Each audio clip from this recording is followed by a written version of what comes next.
They say the opposite of love isn't hate, it's indifference. When Matthew Sterling threw the divorce papers onto the mahogany table, sneering that he had finally found a woman on his level, he expected Eliza to scream.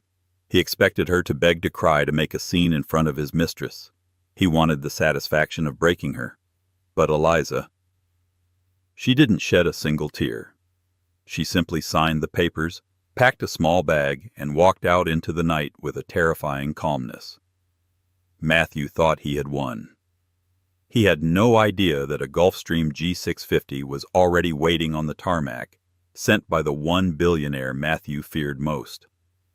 Watch what happens when a disregarded wife returns not as a victim, but as a queen. The crystal chandelier above the dining table cast a fractured, shimmering light over the dinner party, but it did nothing to warm the chill in the room. It was Matthew Sterling's 40th birthday, and his wife Eliza had spent 3 days preparing the menu. She had sourced the truffles from a specific importer in Alba, she had roasted the duck exactly to his preference, and she had polished the silverware until her fingers ached. Yet as she placed the final course on the table, Matthew didn't look at her. His eyes were fixed on the woman sitting to his right, Jessica Cole.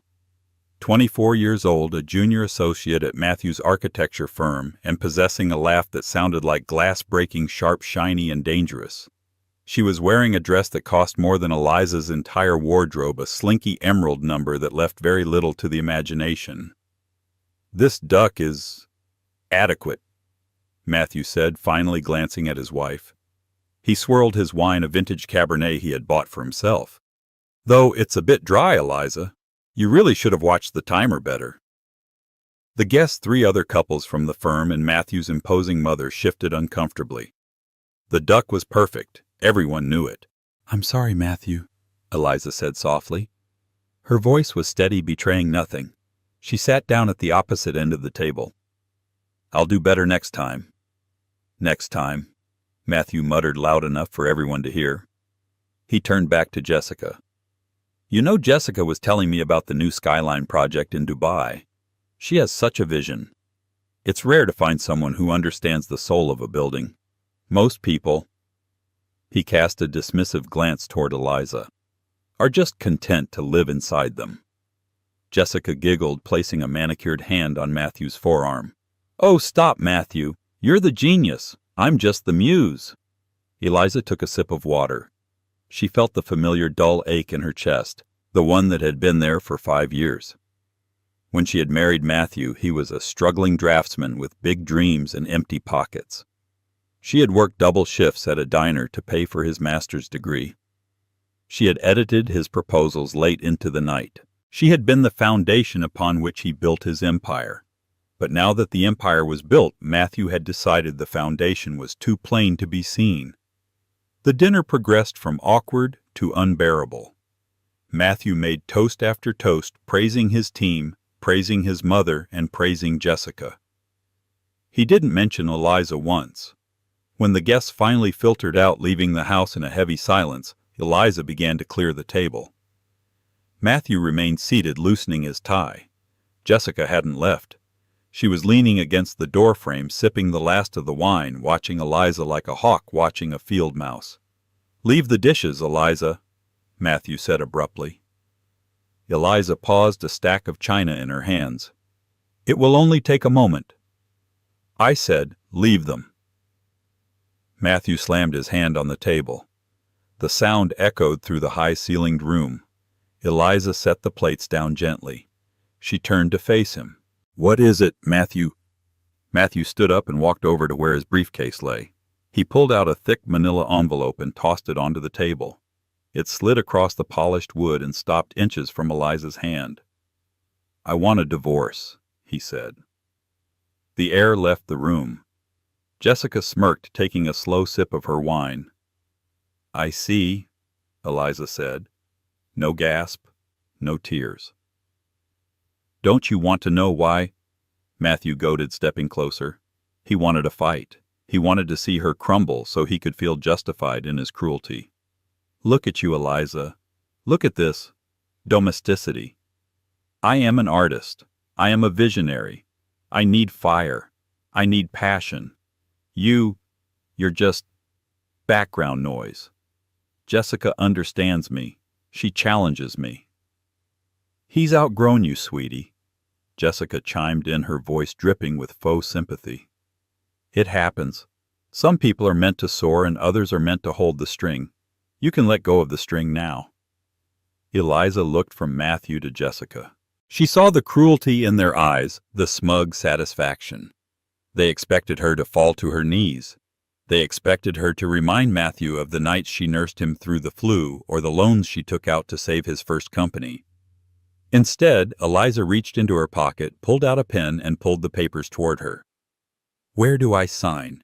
she asked. Matthew blinked. His aggressive stance faltered. "What?" "The papers," Eliza said, flipping to the back page. "You've tabbed the signature lines. Very efficient. You aren't going to fight for this. For me." Matthew stammered, his ego taking a sudden confusing hit. "You've made your choice, Matthew," Eliza said, her pen scratching smoothly against the paper. "And frankly, I'm tired of the noise." She signed her name with a flourish, Eliza Vance, not Eliza Sterling. She reverted to her maiden name instantly. She capped the pen and placed it on the envelope. "I'll take the guest cottage key off my ring. I assume you want me out tonight." "Well, yes," Matthew said, stunned. "Jessica is moving in." "Right, of course." Eliza walked past them, heading toward the stairs. She moved with a strange grace, her head high. "You're not taking the car," Matthew called after her, trying to regain control. "The Mercedes is in my name." "I know," Eliza said without turning back. "I don't need it." "And you're not getting a dime of alimony if you leave tonight," he shouted. "I have the best lawyers in the city." Eliza stopped on the first step. She turned slowly. Her eyes were different. The dullness was gone, replaced by a cold, hard diamond light. "Keep your money, Matthew," she said quietly. "You're going to need it." 30 minutes.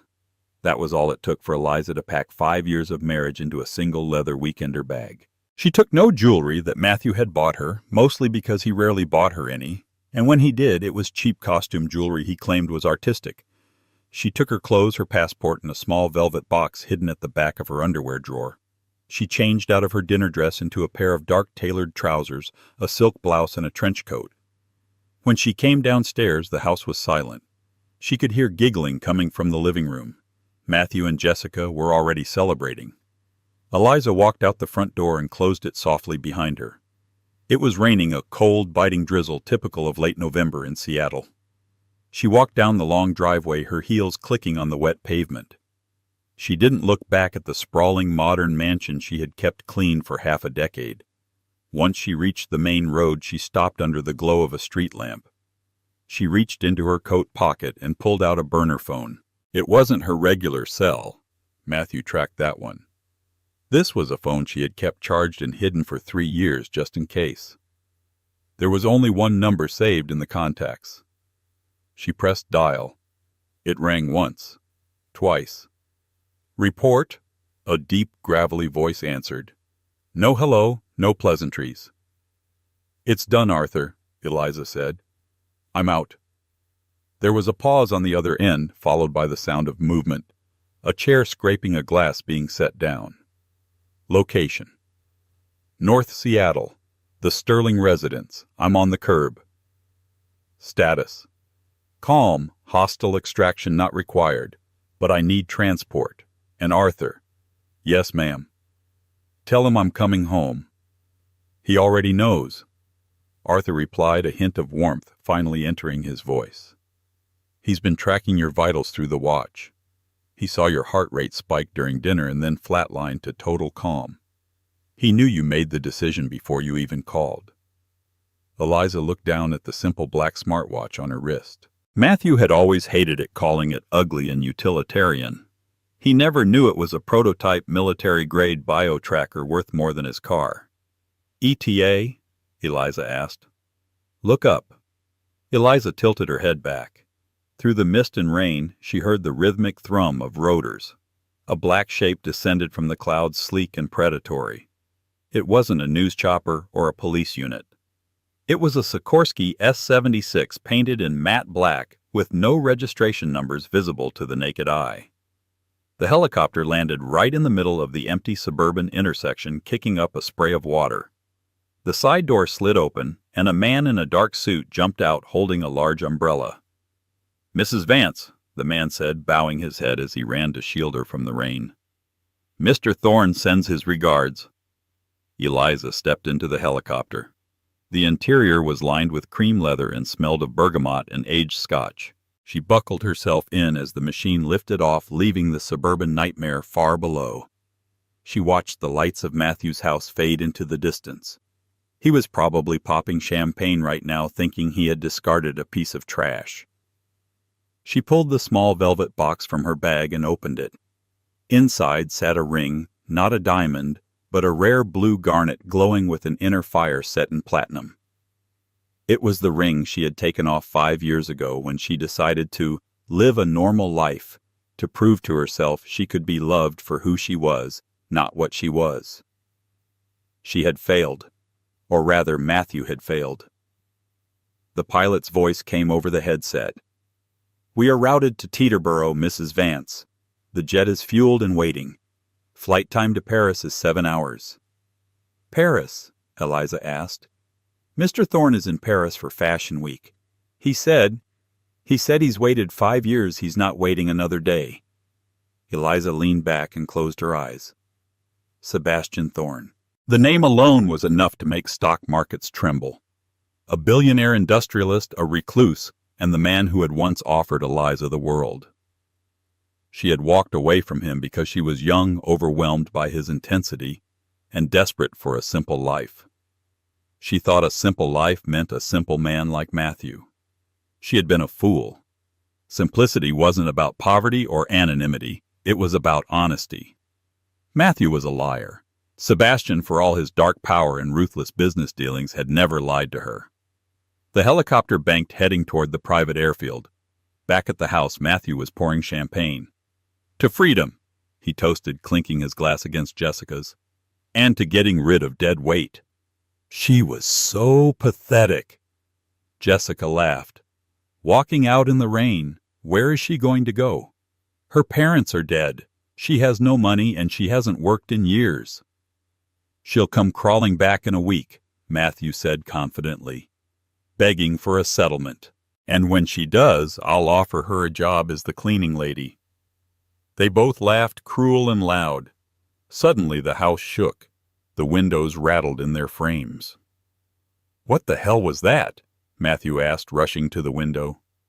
He looked up just in time to see the dark silhouette of the helicopter banking sharply over his roof, the wash of the rotors tearing the leaves off his prize rose bushes. "Is that a military chopper?" Jessica asked, eyes wide. "No," Matthew whispered, squinting at the taillights disappearing into the clouds. "That's private. High-end." "Who do we know with a helicopter?" Jessica asked. "No one." Matthew said, a strange knot forming in his stomach. "Absolutely no one." The Gulfstream G650ER was a palace in the sky. As soon as Eliza stepped onto the tarmac at the private airfield, she was ushered up the stairs. The flight attendants, dressed in impeccable uniforms, didn't ask for her ticket. They knew her face. "Welcome back, Miss Vance," the lead stewardess said, handing her a hot towel. "It has been too long."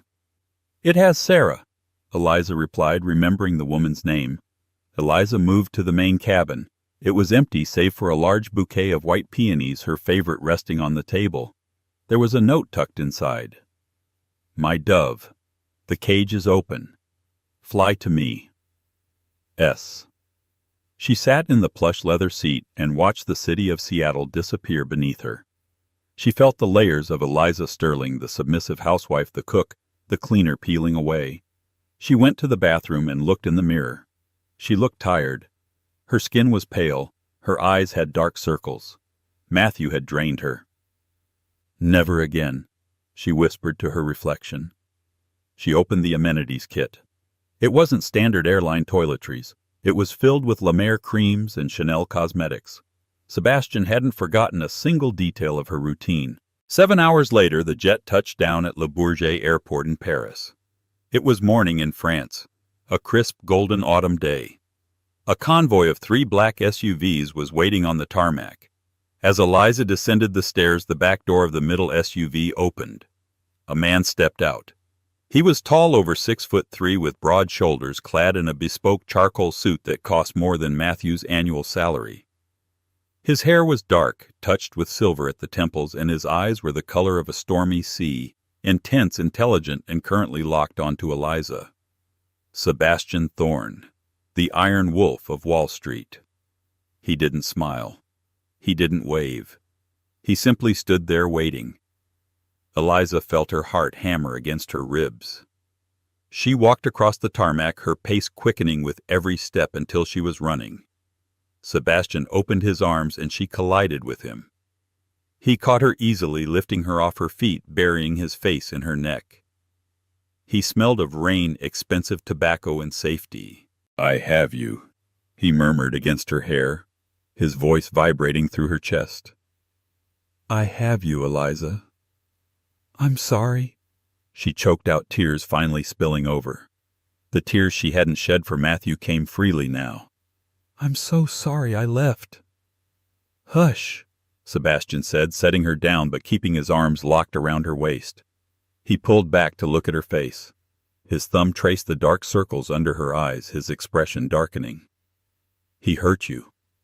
It wasn't a question. "Not physically," Eliza said. "But he made me feel small, invisible." Sebastian's jaw tightened. A dangerous look passed over his face, terrifying to his enemies, but comforting to Eliza.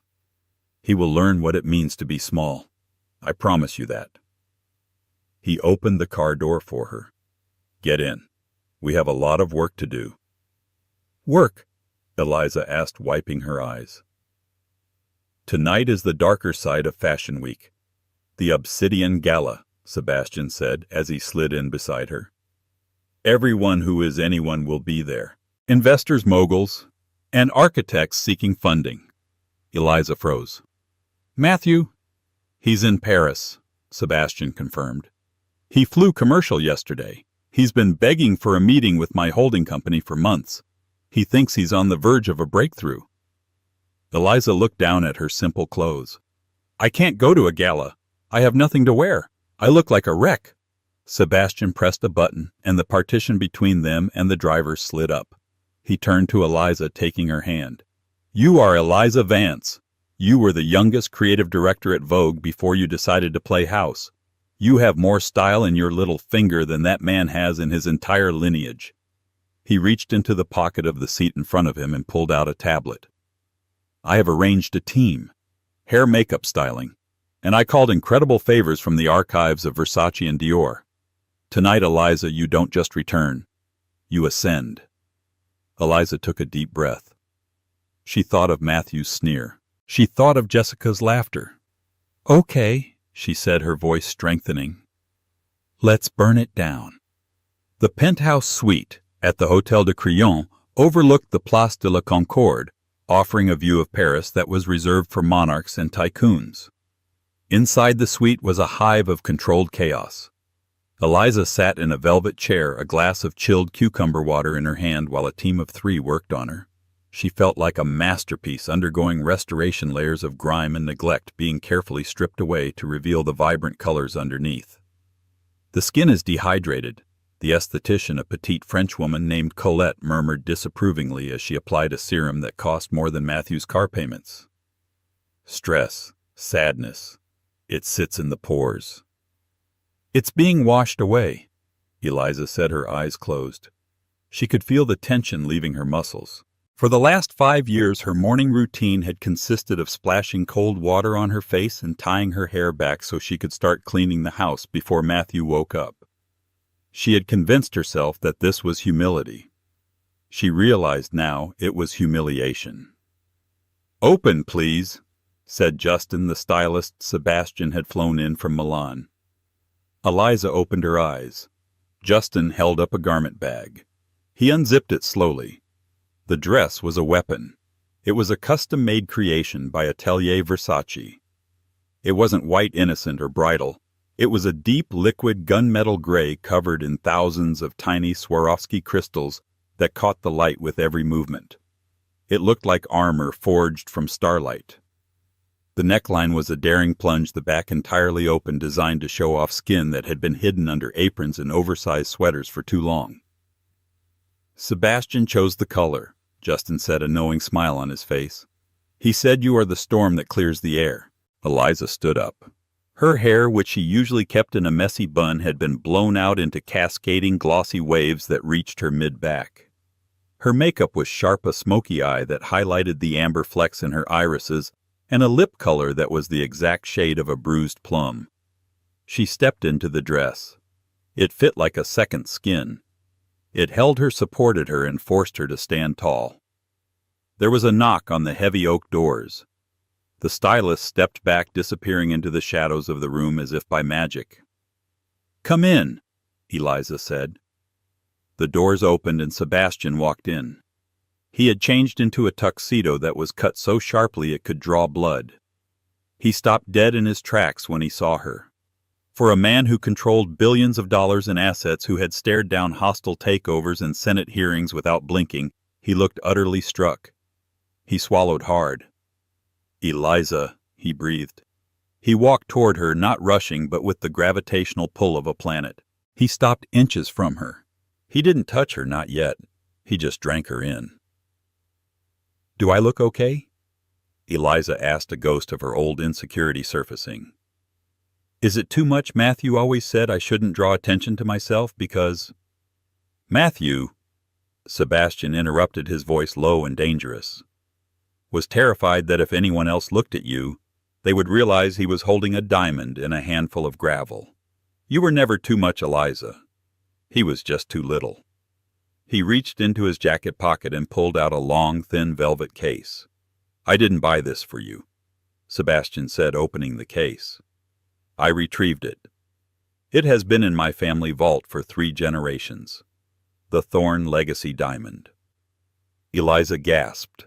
Resting on the black velvet was a necklace of white diamonds centering on a pear-shaped stone that was easily 20 carats. It was heavy, historical, and priceless. "Sebastian, I can't wear this. If I lose it—" "It belongs on your neck, nowhere else," he said, stepping behind her. She lifted her hair, and he fastened the clasp. His cold fingers brushed against the warm skin of her nape, sending a shiver down her spine that had nothing to do with the temperature. "There," he whispered against her ear. "Now you are ready." Eliza turned to the full-length mirror. The woman staring back wasn't the tired housewife who cried over a dry duck roast. This woman was a titan.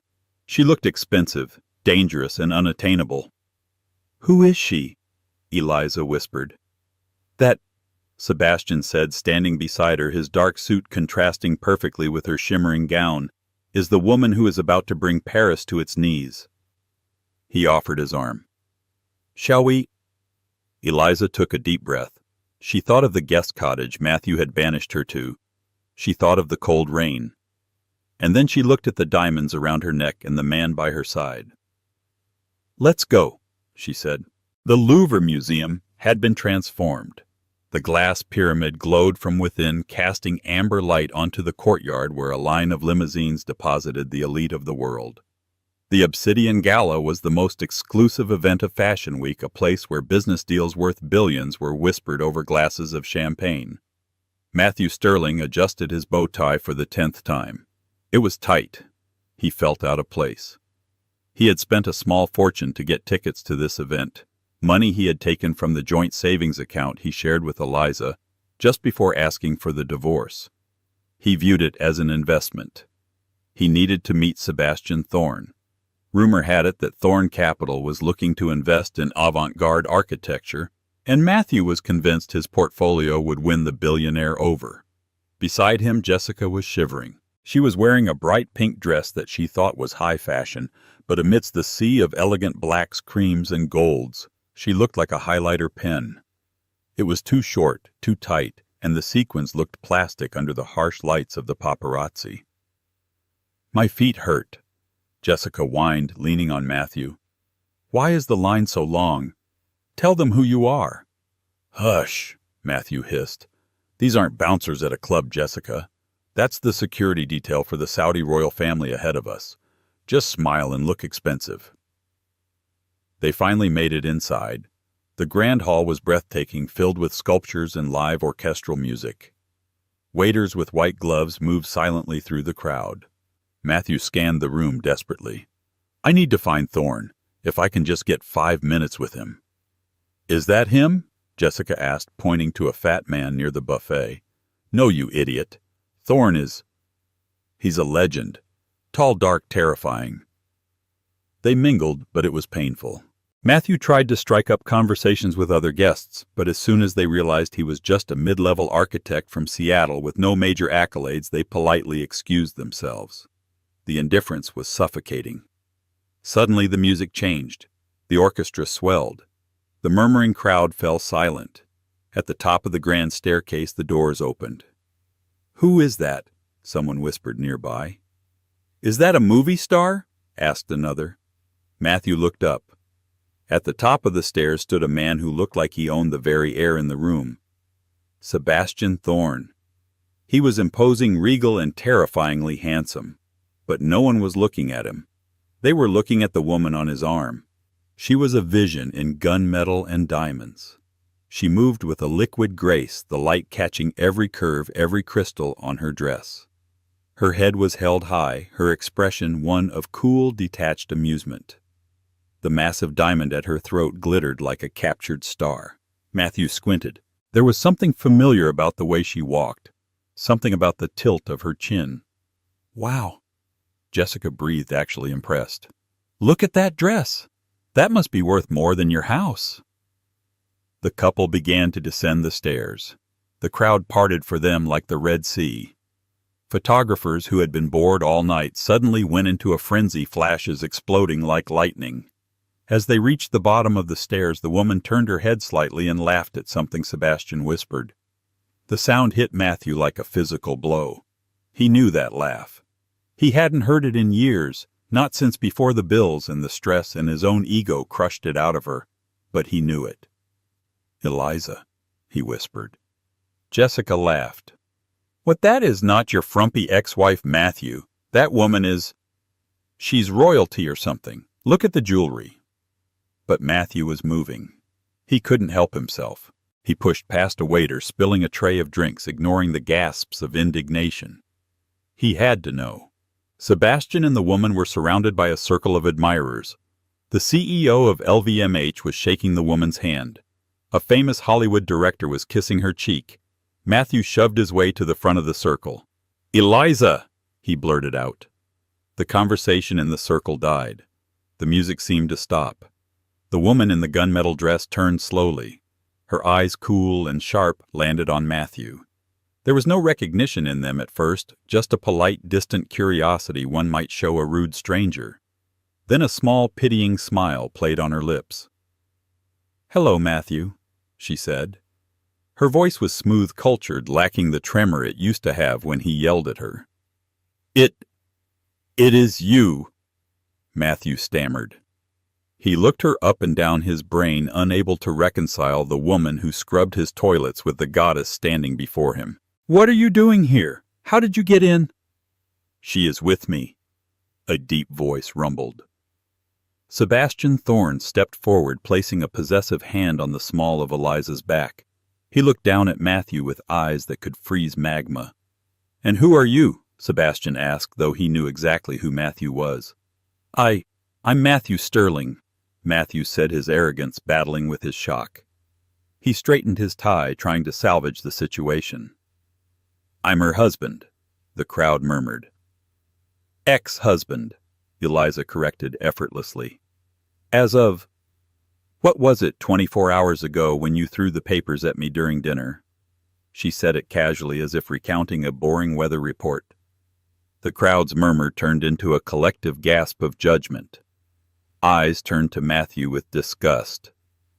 "Eliza, don't make a scene," Matthew hissed, his face turning red. "What is this? Did you rent that dress? Are you working as an escort?" Jessica finally caught up, grabbing Matthew's arm. She looked at Eliza, and for the first time in her life, Jessica felt completely inadequate. The cheap sequins on her dress seemed to burn her skin. "Matthew, let's go," Jessica whispered, sensing the danger. "No," Matthew snapped. He looked at Sebastian. "Mr. Thorne, I've been trying to reach you. I have a proposal, and since you're acquainted with my ex, maybe we can discuss it. I'm sure Eliza has told you about my talent." Sebastian looked at Matthew, then at Eliza. A dark amusement danced in his eyes. "She has mentioned you," Sebastian said. "She told me you found her cooking adequate and her presence background noise." Matthew paled. "Mr. Sterling." Sebastian continued, his voice raising just enough so the surrounding billionaires could hear. "My company invests in visionaries, men of character, men who recognize value. You held a woman who is capable of captivating Paris in the palm of her hand, and you treated her like a servant. That tells me everything I need to know about your judgment." "But business is business." Matthew tried sweating now. "My business is personal," Sebastian said, "and you have offended my partner." "Partner!" Matthew choked out. Eliza stepped forward, closing the distance between herself and Matthew. She smelled of rare orchids and ozone, nothing like the bleach and onions she used to smell like. "Matthew," she said softly, "you wanted passion. You wanted fire. You wanted to soar." She gestured to the glittering room, the waiting paparazzi, the man beside her who controlled the world.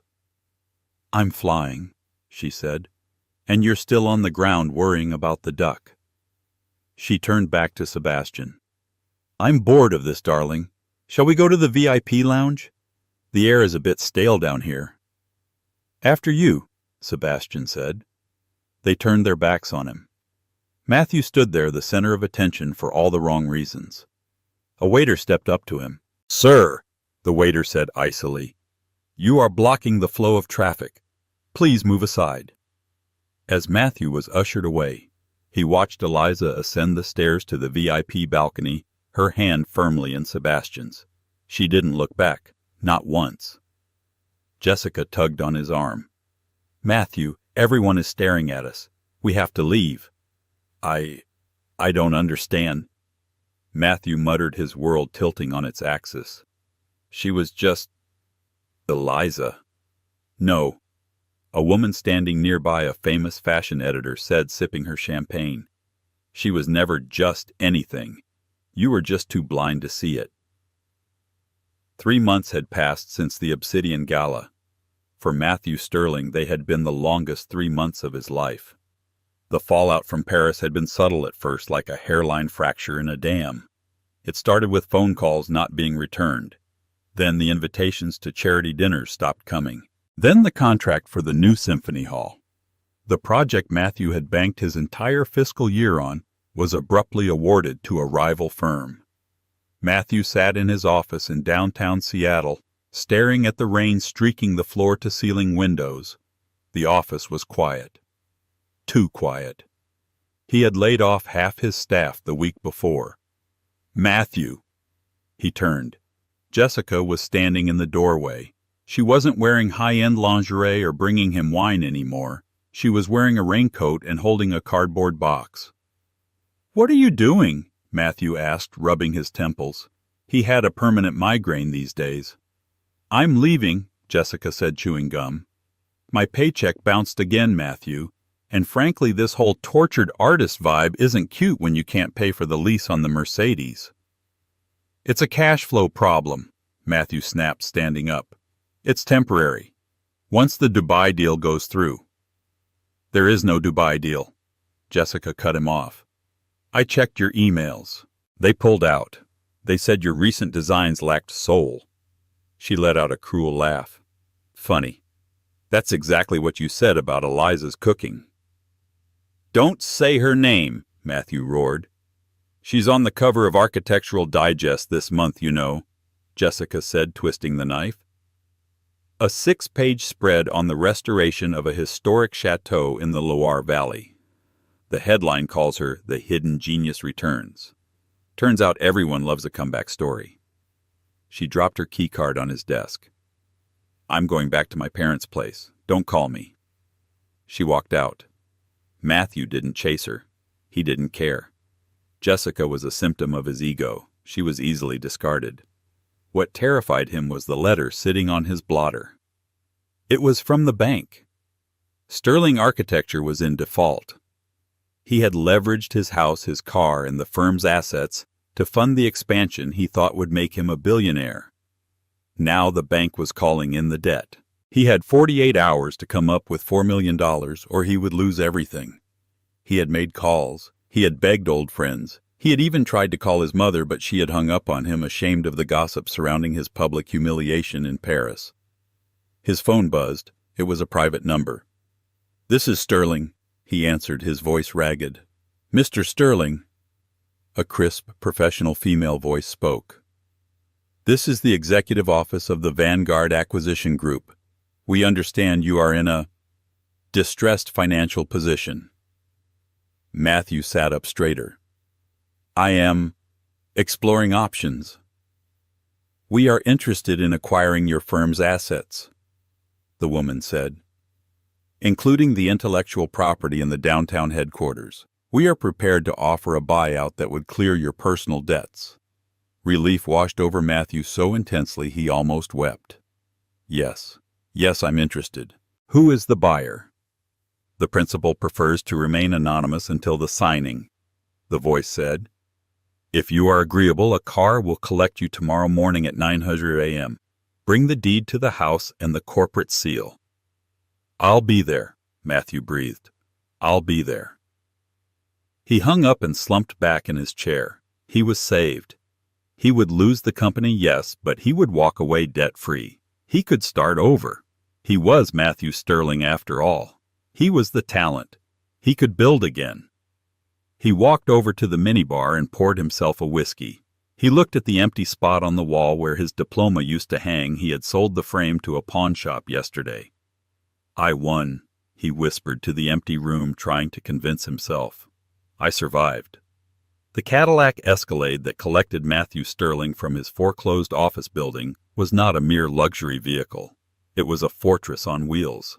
The windows were tinted so dark that the world outside was reduced to a gray blur, and the doors shut with the heavy, reassuring thud of bulletproof plating. Matthew sat in the back, sinking into the cream leather seats. For the first time in 3 months, his heart rate began to slow. He adjusted his tie, catching his reflection in the darkened glass. He looked older, he admitted to himself. The stress of the bankruptcy, the humiliation of the Paris gala, and the silence of his phone had etched deep lines around his eyes. But that was all over now. Vanguard Acquisition Group. The name rolled around in his mind like a fine cognac. He didn't know who they were, likely a shell company for some foreign conglomerate looking for a foothold in American architecture, but he didn't care. They had offered a buyout, a lifeline. They were going to absorb his toxic assets, clear his debts, and if he played his cards right, keep him on as the lead architect. "They need me," Matthew whispered to the empty cabin, smoothing his suit jacket. "They're buying the brand, and I am the brand." He began to rehearse his pitch. He would be humble, but not weak. He would blame the market volatility for the firm's collapse. He would frame Jessica as a personnel error that had been rectified.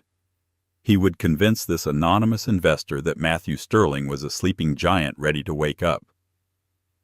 The car didn't head toward the financial district.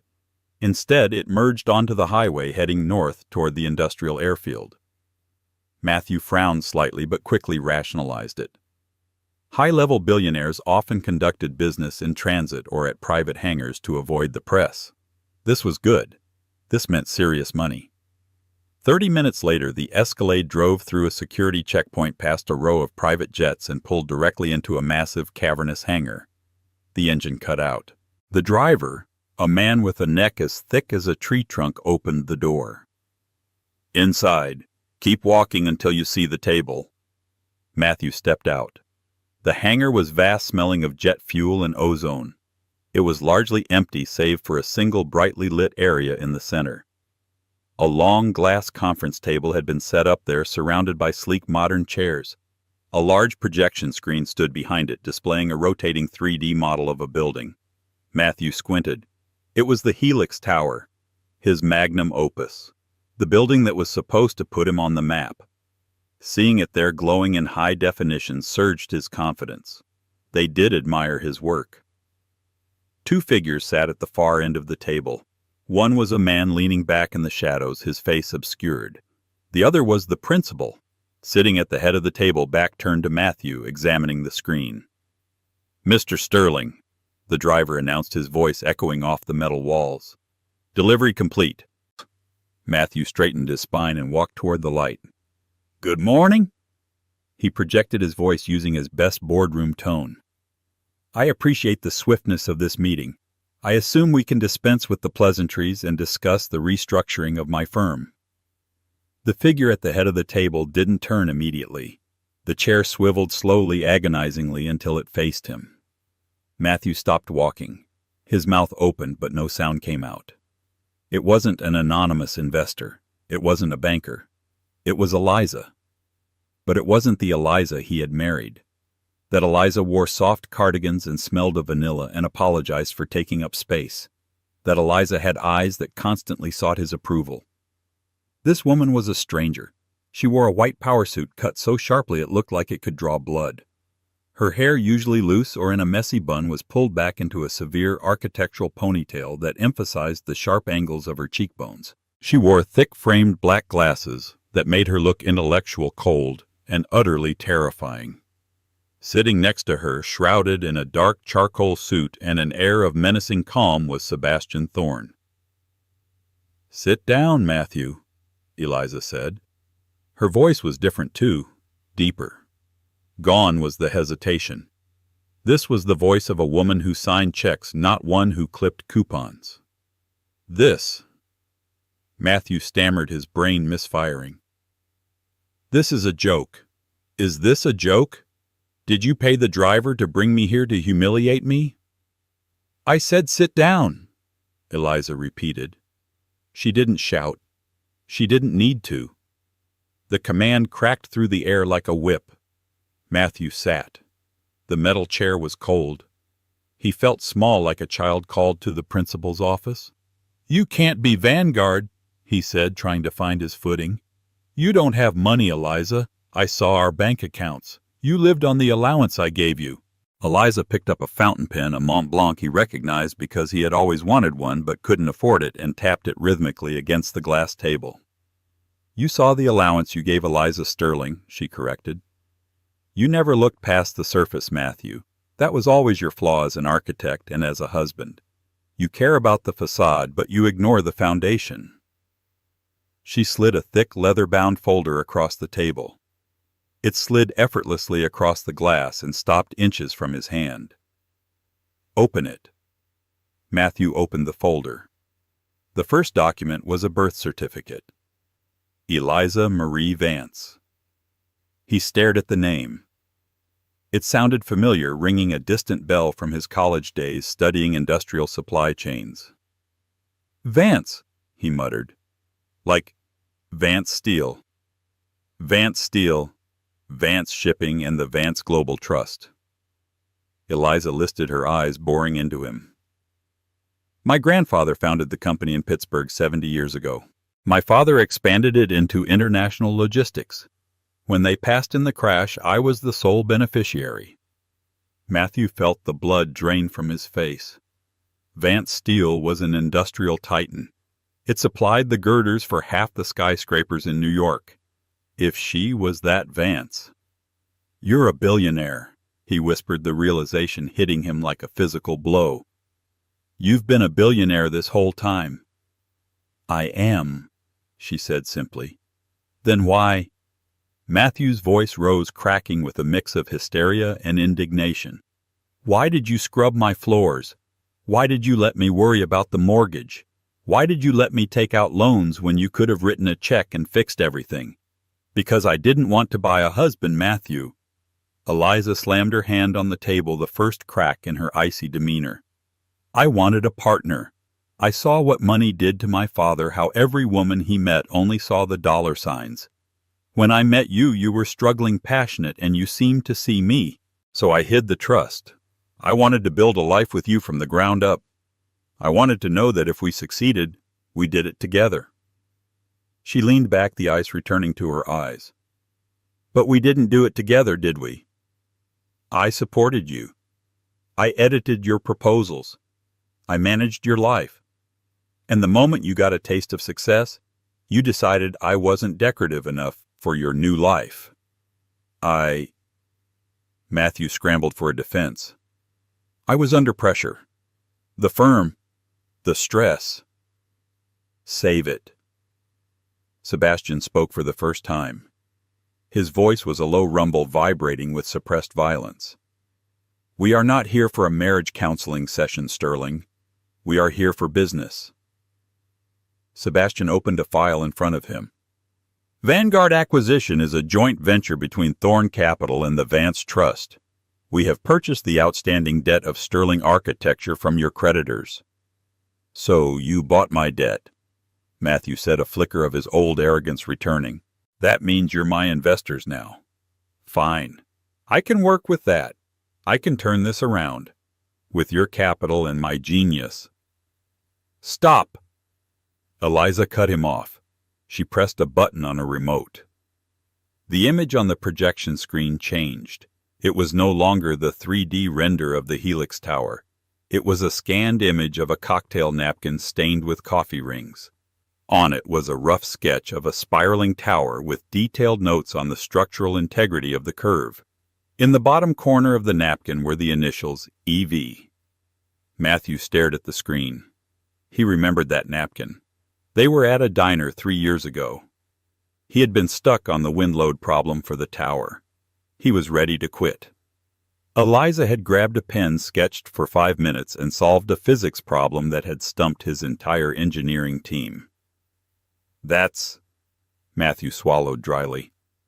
That is the original concept for the Helix Tower, Eliza said.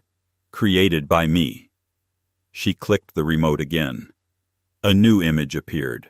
A digital timestamp from a cloud server. This is the metadata for the waterfront park proposal, she continued. Author Eliza Vance. Last modified 3:00 a.m. while you were asleep after a networking dinner that ended with you stumbling home drunk. She clicked again, and again. Every major project Matthew had claimed credit for: the Opera House, the library extension. The stadium renovation was shown side by side with Eliza's original notes, timestamps, and corrections. You aren't a genius, Matthew, Eliza said, her voice dropping to a whisper that carried more weight than a scream. You're a draftsman. You took my ideas, my solutions, and my hard work, and you put your name on them. You convinced yourself that because I was your wife, my mind belonged to you. It's community property, Matthew shouted, standing up. We were married. What's yours is mine. Not anymore, Sebastian said. And certainly not when it involves fraud. Eliza closed the folder. Here is the situation. You are currently in default on $4 million of debt. The bank was about to foreclose. We stepped in.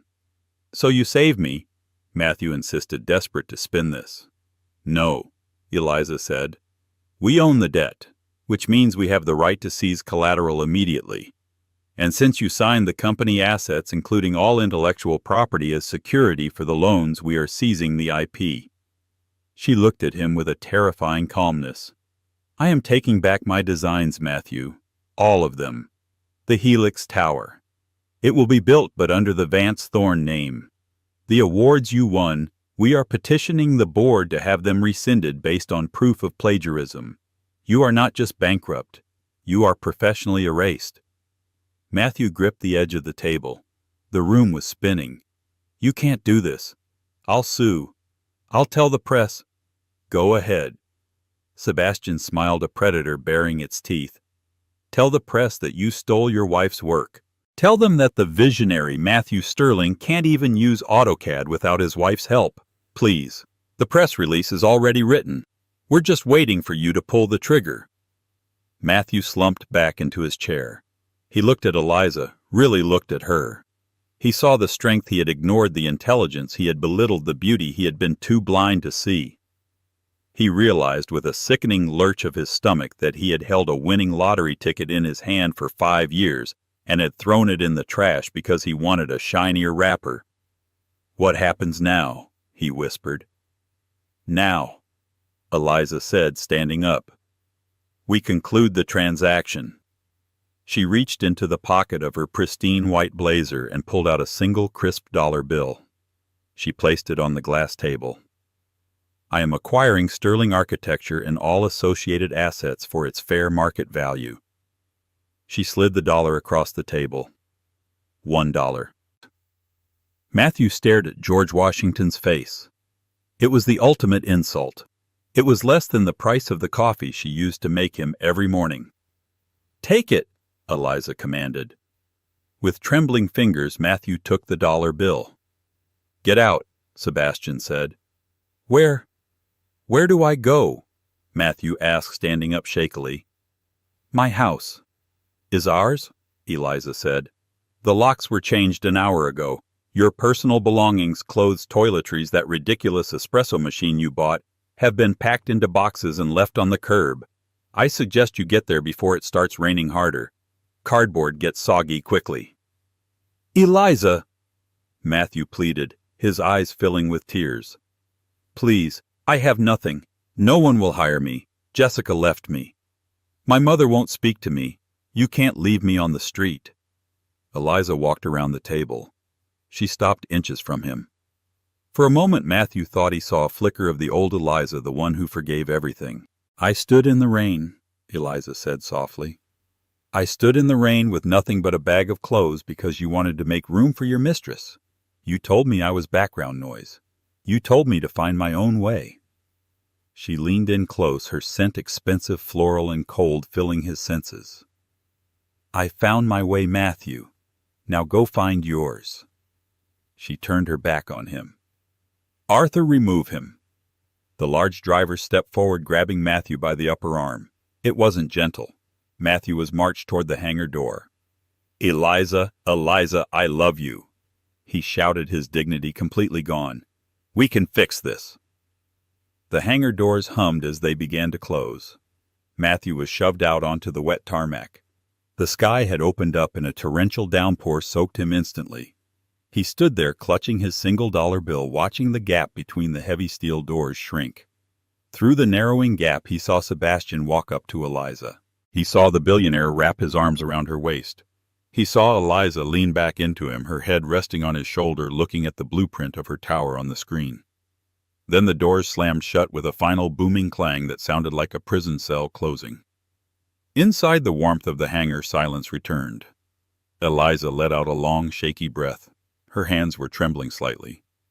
Sebastian turned her around, his large hands cupping her face. His thumbs brushed over her cheekbones. "You did it." "I did," Eliza whispered. She looked at the closed doors. "I thought I would feel guilty. I thought I would feel sad." "And?" Sebastian asked, searching her eyes. "I feel—" She paused, a genuine smile breaking across her face, lighting up the gloom of the hangar. "I feel light. I feel like I can finally breathe." Sebastian smiled back, a look of pure adoration on his face. "Then let's go. The pilot is ready. We have a meeting in Milan tomorrow, and I believe you have a skyscraper to build." "No," Eliza corrected him, taking his hand and leading him toward the waiting Gulfstream jet visible through the rear exit. "We have an empire to build." As they walked toward the jet, Eliza didn't look back at the closed hangar doors. She didn't think about Matthew Sterling standing in the rain, realizing too late that he had traded a diamond for a stone. She only looked forward toward the horizon, where her future was waiting, bright, golden, and entirely her own.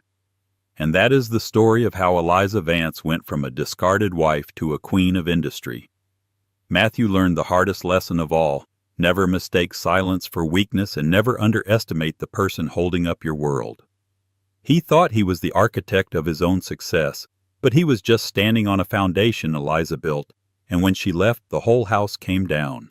What do you think? Did Matthew deserve to lose everything, or was Eliza's revenge too harsh? I personally think he got exactly what he ordered. If you enjoyed this story of karma and transformation, please smash that like button. It really helps the channel grow. And don't forget to subscribe and hit the bell notification so you never miss a story. We have a crazy mafia romance coming up next week that you won't want to miss. Thanks for watching and see you in the next video.